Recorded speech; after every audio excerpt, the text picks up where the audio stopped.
Hello दोस्तों, तो कैसे और आप लोग। आशा करते हैं आप लोग मस्त होंगे और आप सबकी तैयारी मस्त चल रही होगी। तो आज यार हम बात करने वाले क्लास 12 इंग्लिश का एक बहुत ज्यादा ही महत्वपूर्ण सेंट्रल आइडिया, जो कि है ए रोड साइड पोयम का सेंट्रल आइडिया। बहुत ही मस्त तरीके से आज समझेंगे। देख सकते हो कैसे आपको बोर्ड एग्जाम की कॉपी पे लिखना है, जिससे आप बोर्ड एग्जाम में 4 नंबर फुल पे फुल पा सको। तो पूरा यार आपको बताएंगे, ठीक है। 4 नंबर का पूछा आता है और आप एकदम आसानी से 4 नंबर फुल पे फुल पा सकते हो। तो मस्त तरीके से देखेंगे हम लोग ए रोड साइड स्टैंड पोयम का सेंट्रल आइडिया। बात करें जो इंग्लिश का पेपर होता है, उसमें क्वेश्चन नंबर 10 जो 10वां प्रश्न होता है, उसमें हमसे पूछा जाता है सेंट्रल आइडिया के बारे में, ठीक है। 2-3 पोयम का दिया जाता है, 3 पोयम का आपको मिलेगा, जिनमें से एक करना होता है, 4 नंबर आपको मिलते हैं, ठीक है। इसके पहले हमने 3 पोयम का सेंट्रल आइडिया देख लिया है, माई मदर 66 का, कीपिंग क्वाइट का, ए थिंग ऑफ ब्यूटी का। तो आज के इस वीडियो में हम क्या बात करेंगे, ए रोड साइड स्टैंड पोयम का सेंट्रल आइडिया, वो भी एकदम आसान तरीके से। तो सिंपल तरीके से हम लोग देखते हैं। आपको वीडियो को आखिरी तक देखना है, ज्यादा बड़ा वीडियो नहीं होगा, मस्त तरीके से आप लोग समझ जाओगे, ठीक है। तो शुरू करते हैं। उससे पहले जो लोग चैनल पे ना हो सब्सक्राइब कर लो, क्योंकि मस्त तरीके से तैयारी चलिए आपकी क्लास 12 की, ठीक है। तो सब्सक्राइब जरूर कर देना। तो अब शुरू करते हैं हम लोग। देखो, सबसे पहले बात आएगी कि बोर्ड एग्जाम की कॉपी पे आपको कैसे लिखना है। सबसे पहले ऊपर आपको लिख देना आंसर नंबर 10, मतलब 10वें प्रश्न में पूछा जाएगा। जब बोर्ड एग्जाम में आपको मिलेगा क्वेश्चन, आपको सबसे पहले ऊपर इसी टाइप से लिखना है आंसर नंबर 10। इसके बाद जैसे ए रोड साइड स्टैंड का आप लिख रहे हो, तो ऊपर लिख देना ए रोड साइड स्टैंड, और इसके बगल में आपको पोएट का नाम लिख देना है, जो कवि है इसके, ठीक है। पोएट हमने लिख दिया रॉबर्ट फ्रॉस्ट, नाम याद रखना। ए रोड साइड स्टैंड पोएम को किसने लिखा है, रॉबर्ट फ्रॉस्ट जी ने लिखा है, ठीक है। अब इसके बाद सबसे पहली लाइन, यहाँ पे आपको सेंट्रल आइडिया हेडिंग लगा देनी है, और पहली लाइन क्या लिखनी है, पहली लाइन लिखना है आपको कि आपका मतलब जो पोयम है आपको उसका नाम लिखना है, और उस पोयम को किसने लिखा है उसका नाम लिखना है, ठीक है। तो पहली लाइन हमने लिखा, the poem A road side stand is composed by Robert Frost. मतलब ये जो कविता ए रोड साइड स्टैंड है, इसे किसके द्वारा कंपोज किया गया, किसके द्वारा लिखा गया है, रॉबर्ट फ्रॉस्ट जी के द्वारा। और एक चीज समझ लो, ये जो ए रोड साइड स्टैंड है, इसका अर्थ क्या है। ए रोड साइड स्टैंड मतलब सड़क के किनारे के जो स्टैंड लगे होते हैं, मतलब जो सड़क के किनारे की दुकानें लगी होती है, ठीक है।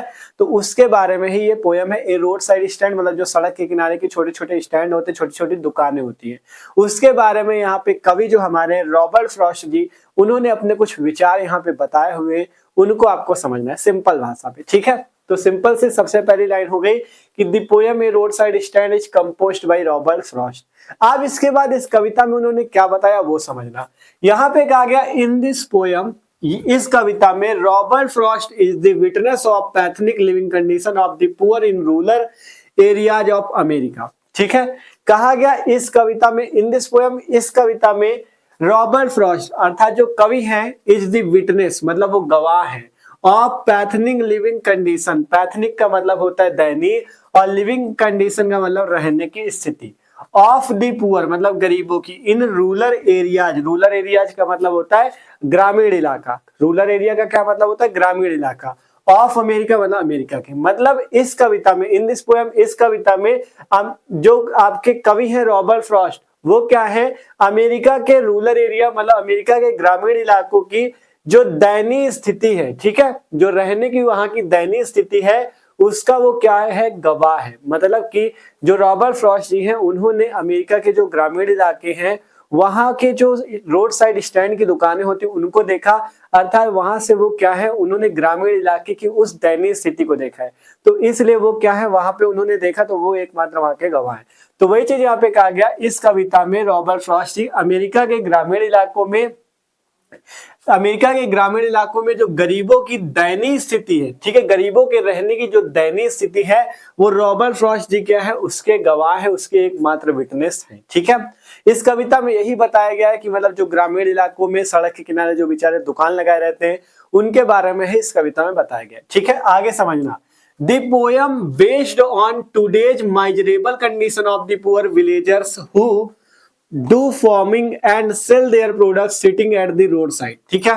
कहा गया द पोयम बेस्ड ऑन, यह कविता बेस्ड किसमें है, मतलब किसमें बेस्ड है, टुडेज माइजरेबल कंडीशन, आज की, माइजरेबल का मतलब होता है दयनीय, आज की दयनीय स्थिति की, ऑफ द पुअर विलेजर्स मतलब आज के गरीब गांव वालों, विलेजर्स का मतलब ग्रामीण इलाके भी समझ सकते हो या ग्रामीण लोग भी समझ सकते हो, ठीक है। विलेजर्स का मतलब ग्रामीण लोग कह सकते हो, ठीक है। पुअर विलेजर्स मतलब गरीब ग्रामीण लोग, ठीक है। हु जो कि डू फार्मिंग जो कि खेती करते हैं, फार्मिंग का मतलब खेती करते हैं, एंड और सेल देयर प्रोडक्ट्स और अपने अपने प्रोडक्ट्स अर्थात अपनी वस्तुओं को बेचते हैं। जैसे मतलब वो खेती करते हैं तो अपनी जो फसल होती है उसको बेचते हैं, अपनी उपज को बेचते हैं, ठीक है। Product sitting at the road side मतलब सड़क के किनारों में बैठ के, ठीक है। मतलब सीधी सी बात कही गई, यहाँ समझो कि यह कविता जो है ये आज की दयनीय स्थिति किसकी, गरीबों की। मतलब यह कविता आज के जो मतलब आपके ग्रामीण इलाकों में जो गरीबों की दयनीय स्थिति है उसकी ये कविता क्या है, गवाह है। और इसमें क्या दिखाया गया कि जो आपके क्या होते हैं, पुअर विलेजर्स होते हैं, वो क्या करते हैं, डू फार्मिंग मतलब वो खेती करते हैं, एंड सेल देयर प्रोडक्ट्स और अपनी जो वस्तुएं होती है, अपने जो प्रोडक्ट्स होते हैं उनको रोड साइड, ठीक है, sitting at the road side, उनको क्या करते हैं, रोड के साइड में बैठ के क्या करते हैं, अपनी उस प्रोडक्ट को जो वो खेती से फार्मिंग से जो वो पैदा करते हैं जिस उपज को, उसको वो क्या करते हैं, खेत के किनारे बेचारे बैठ के क्या करते हैं, बेचते हैं, ठीक है। तो ये कविता इसी पे बेस है। ये कविता में यही बताया गया है कि जो गांव के गरीब लोग होते हैं या ग्रामीण लोग होते हैं वो क्या करते हैं, वो खेती करते हैं और अपनी खेती से जो प्राप्त उपज होती है उसको रोड के साइड में बैठ के बेचते हैं, ठीक है। इसके बाद कहा गया कि दे मेक स्मॉल स्टॉल्स, वो क्या करते हैं, एक छोटी छोटी दुकानें लगाते हैं। स्मॉल स्टॉल्स, स्टॉल का मतलब दुकान, स्मॉल का मतलब छोटी। दे मेक स्मॉल स्टॉल्स, वो छोटी छोटी दुकानें बनाते हैं। Sit there for whole day, sit there मतलब वो बैठे रहते हैं, फॉर होल डे पूरा दिन, होल डे मतलब पूरा दिन बेचारे बैठे रहते हैं। एंड एक्सपेक्ट और आशा करते हैं, some buying by the passing travellers, some buying मतलब कुछ लोग खरीदेंगे, बाय द पासिंग ट्रेवलर्स वहां से गुजरने वाले जो यात्री हैं। But most of them ignore, लेकिन ज्यादातर लोग उन्हें क्या करते हैं, इग्नोर करते हैं, ज्यादातर लोग उन्हें अनदेखा करते हैं।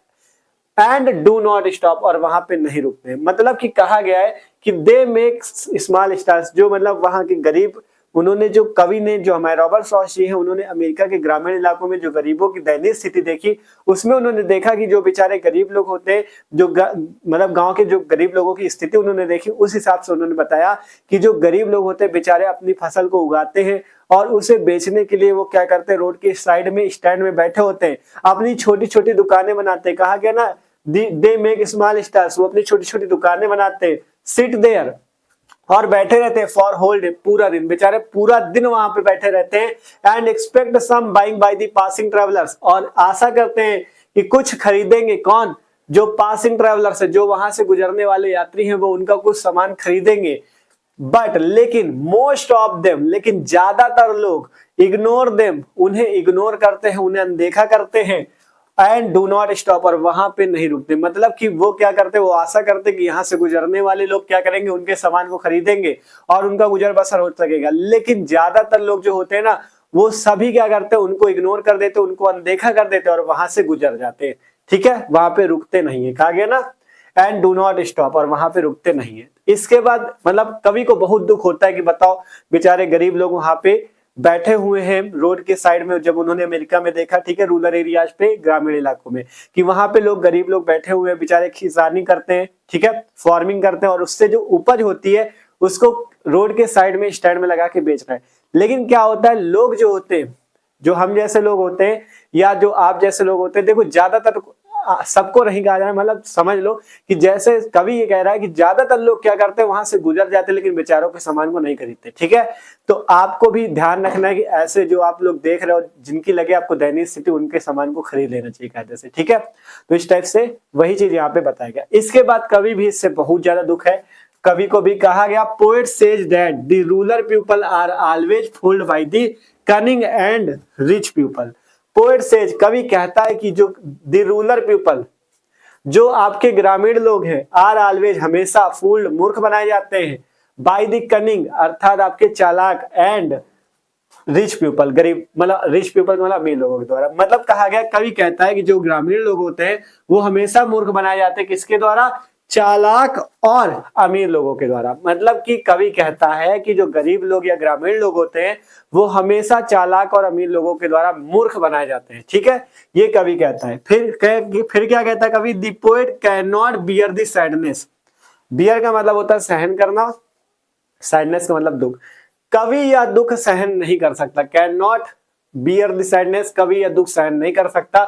जो उसने देखा वहां पे अमेरिका के रूरल एरियाज में, मतलब जो लोग बैठे हुए हैं, स्टैंड लगाए अपना, स्मॉल स्मॉल स्टैंड लगाए, लेकिन वहां से लोग गुजर जाते, उनका सामान नहीं खरीदते, इससे कवि को बहुत दुख होता है। ठीक है, सो ही रिक्वेस्ट, इसलिए वह क्या करता है, प्रार्थना करता है, किससे, टू गवर्नमेंट, सरकार, रिच पीपल, और अमीर लोगों से। इसलिए कवि जो है वो प्रार्थना करता है सरकार और अमीर लोगों से, टू टेक रिस्पॉन्सिबिलिटी, इसकी जिम्मेदारी लेने की, रिस्पॉन्सिबिलिटी का मतलब जिम्मेदारी लेना, इसकी जिम्मेदारी लेने की, टू इम्प्रूव, इम्प्रूव का क्या मतलब होता है सुधारना। ठीक है, टू इम्प्रूव मतलब इसको सुधारने की, क्या सुधारने की, द कंडीशन ऑफ पुअर, गरीब लोगों की जो स्थिति है इसको सुधारने के लिए कवि क्या करता है, कवि प्रार्थना करता है सरकार और अमीर लोगों से कि आप लोगों को इसकी जिम्मेदारी लेनी होगी कि हम क्या करें, हम जो ये गरीबों की स्थिति है इसको इम्प्रूव करने में अपना मतलब सहयोग दे सके, कि हम कोशिश करें कि हम कैसे उनकी मतलब इस स्थिति को सुधार सके। ठीक है, ये हमारी जिम्मेदारी बनती है। ठीक है, हम लोग अगर देखते हैं कि मान लो रोड के साइड में कोई बैठा है जो आपको दिखे बहुत दयनीय स्थिति में, वो बेचारा सामान बेच रहा है, तो आप कोशिश करो कि उसका सामान खरीद लो। ठीक है, ये चीज कवि कहता है। इसलिए उसने कहा कि मैं सरकार और अमीर लोग जो अपने को अमीर लगाते हैं उनसे मैं प्रार्थना करना चाहता हूँ कि जो भी रोड के साइड आपको स्टैंड में लोग दिखते हैं उनसे सामान आपको खरीद लेना चाहिए। ठीक है, आप अगर कोशिश करोगे तो आप उनकी दयनीय स्थिति को सुधार सकते हो। ठीक है, तो बहुत ही अच्छी पोयम है। ठीक है, ये इंपॉर्टेंट भी है, एग्जाम में पूछी भी जाती है। तो आशा करते हैं इसका अर्थ आपको समझ में आया होगा। सिंपल सी बात है, जो रोड के साइड में दुकानें लगती हैं उसके बारे में ही कवि ने यहाँ पे बताया हुआ है। ठीक है, तो आशा करते हैं पोयम पूरी समझ में आ चुकी है। इस टाइप से अगर लिखते हो तो 4 नंबर आपके कहीं नहीं जाने वाले, 4 नंबर आपको पूरे मिलेंगे इस पोयम को लिखने से। ठीक है, तो आशा करते हैं आज का वीडियो अच्छा लगा होगा सबको। तो वीडियो अच्छा लगा हो यार तो लाइक कर लेना, और जो लोग चैनल पे ना हो सब्सक्राइब कर लो, क्योंकि मस्त तरीके से तैयारी चल रही है आपकी क्लास 12 की। ठीक है, तो मिलते हैं अगले वीडियो पे। डिस्क्रिप्शन पे आपको और भी सेंट्रल आइडिया जो हमने करा रखे उनकी वीडियो की लिंक मिल जाएंगी, इंग्लिश की प्लेलिस्ट मिल जाएगी, वहां से जाके आप और भी वीडियो देख सकते हो। ठीक है, तो मिलते हैं अगले वीडियो पे। लाइक और सब्सक्राइब जरूर कर लेगा।